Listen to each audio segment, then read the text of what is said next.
ఏ పథకం ఏ సమయంలో ఎప్పుడు ఇవ్వాలనో ఆ సమయం దాటిపోకమునిపై ఆ రైతన్నను చేయి పట్టుకొని నడిపించే, గ్రామస్థాయి నుంచి నడిపించే ఆర్బీకే వ్యవస్థలు ఈరోజు గొప్పగా పనిచేస్తూ ఉన్నాయి. ఎప్పుడు ఊహకు కూడా అందలేదు.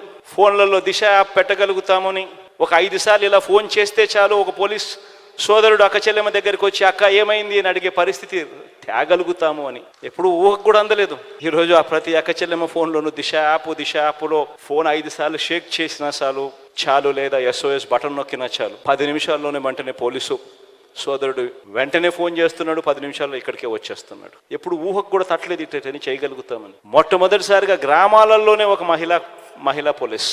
ఇవన్నీ కూడా ఎప్పుడూ చూడని విధంగా జరిగిన మార్పులు. ఇవన్నీ కూడా ప్రతి పేదవాడి ఇంటికి తీసుకొని పోవాలి. ఇవన్నీ కొనసాగాలి అని అంటే కేవలం మళ్ళీ జగన్ అయితేనే ఇవన్నీ కొనసాగుతాయన్న మెసేజ్ తీసుకొని పోవాలి.